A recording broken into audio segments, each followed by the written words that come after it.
ShadowClan has picked Tigerstar to be their new leader, even though he's not from their clan, and he certainly did not do the mandatory training period as their second in command. I'm starting to suspect that the only requirement for running ShadowClan is that you have to be as evil as possible.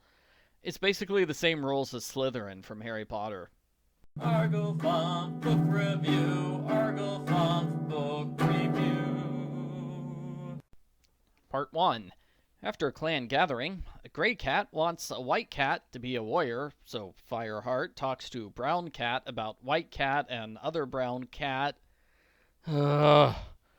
Once again, I had a really hard time keeping track of all the characters. There's over 40 of them, and they rarely say each other's names. And it's super common for a character to disappear from the story for 50 pages at a time. I wish there was a robust index of all the characters somewhere. Bluestar is paranoid and unstable, so she declares war on WindClan. Fireheart wants to avoid the pointless war, but he can't go to WindClan's leader. I have no idea why not. Can't he get the attention of a border patrol and request a meeting? They do that all the time in later books. Well, since Fireheart can't talk to WindClan's leader, he's forced to ask Ravenpaw for help. I guess Ravenpaw wants to win the Cat Nobel Peace Prize because he arranges for the two leaders to meet and make a peace treaty. Right after this, RiverClan steals territory. They get Ravenpaw to negotiate a peace treaty. Just kidding. That was a one-time thing. A battle breaks out. The fighting is not nearly as important as the drama. Bluestar reveals the truth about her two secret children, and Graystripe warns Fireheart about a sneak attack. As a result, Graystripe is banished from RiverClan forever. Bluestar only gives one promotion after the battle, which upsets White Cat and White Cat. They sneak off on their own, and they're attacked by a pack of wild dogs. White Cat dies, while other White Cat becomes Lost Face. Tigerstar's children become apprentices, and it turns out the wild dogs are part of Tigerstar's evil scheme. He's been feeding them rabbits for months. I have no idea where he found so many rabbits. There are at least 5 large dogs, so that's over 100 rabbits. Tigerstar kills Brown Cat, and he makes a trail of dead rabbits, which lead directly to ThunderClan camp. The dogs will surely follow the trail and attack the camp. Instead of moving the rabbits so the trail leads somewhere else, the cats decide the only way to stop the dogs is to climb the trees at the gorge. That way, the dogs will be confused and leave them alone. I thought this was a weird plan. In the original book, the plan is to trick the dogs into falling off the gorge. That way, the dogs will die.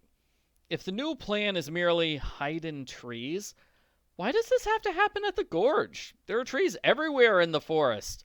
Why not climb trees somewhere safer? The cats purposely let the dogs chase them all the way to the gorge. At the end of the chase, Tigerstar jumps on Fireheart and holds him down for a bit. That way Fireheart cannot escape the dogs. Tigerstar is so close to the dogs in this picture, I don't know why none of them chase him. He's literally right there. I guess Bluestar is literally right there too, because she suddenly appears and tackles the dog over the edge of the gorge. Bluestar and the dog die. Bluestar gets to say goodbye to her kids, and nobody asks what happened to the other 5 dogs. Part 2. Fireheart must now become the ThunderClan leader, according to the ancient Warrior Cat Code, which can never be broken unless you're Tigerstar. Fireheart is renamed Firestar. He gets 9 lives and a scary vision. He gives Lost Face a new name, and he tells Tigerstar's children the truth about their father's misdeeds. I don't know why he frames this as, here are bad things that Tigerstar did a long time ago. The dog attack was yesterday. His kids should remember that clearly. For some reason, everybody takes a 5-page break to visit with Firestar's sister, Princess. Hi, Princess! Darkstripe secretly meets with ShadowClan. He tries to cover up his meeting by killing Sorrelkit. Graystripe visits RiverClan for a while. He returns with the news that RiverClan has merged with ShadowClan to create a giant death arena that killed Stonefur and tried to kill several others. At the next clan gathering, Tigerstar reveals he has a secret army called BloodClan. These evil cats come from human territory. Their leader, Scourge, refuses to take orders from Tigerstar. Tigerstar and Scourge fight each other. There's a lot of blood as Scourge kills Tigerstar with one blow. Scourge announces BloodClan will take over the forest in 3 days. Scourge may be a villain, but it's awfully nice of him to give our heroes enough time to prepare. Part 3. Ravenpaw negotiates a peace treaty between the clans. I'm kidding again. Ravenpaw's boyfriend gives a grim warning about the evils of Scourge and BloodClan. Firestar has a hard time convincing the other clans to join the battle. He tells his wife Sandstorm how much she inspires him. When did he get married again? The epic battle begins. The villainous Darkstripe gets a big death scene, as does the heroic White Storm. That conveniently clears the way for Greystripe to become the new clan deputy. Firestar and Scourge fight each other. Since Firestar is a real clan leader, he has 9 lives, while Scourge only has the 1. Thanks to this unfair advantage, Firestar is able to recover from a fatal blow and kill Scourge. All the villains scatter, and life in the forest goes back to normal. The end. Post-book follow-up. I have mixed feelings about this book.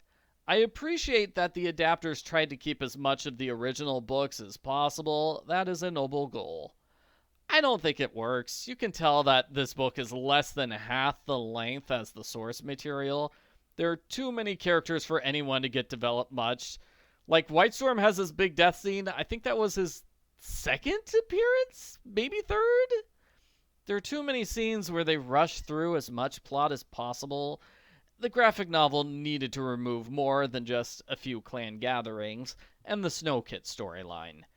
Maybe they should have gotten rid of the Darkstripe storyline, or the story with Tigerstar's kids, or all the WindClan stuff in Part 1. In the first graphic novel, they left out over half of Book 2. Maybe they could have done a similar move by leaving out over half of Book 5. I hesitate to suggest it, but maybe Scourge and BloodClan should have been left out entirely. I think the graphic novel handled BloodClan's story pretty well, so I wouldn't want to get rid of it. But part of me thinks the series would have been better if the grand finale was an epic battle between Firestar and Tigerstar, not Firestar and a stranger who showed up not too long ago. Plus, it feels like cheating that Scourge can kill Tigerstar in one hit, but somehow Scourge can't do the same thing to Firestar. If you like the 2 previous graphic novels, I'm pretty sure you'll like this one. I'll give it the same score as I gave the others. I give Warriors, The Prophecies Begin, number 3, an 8 out of 10.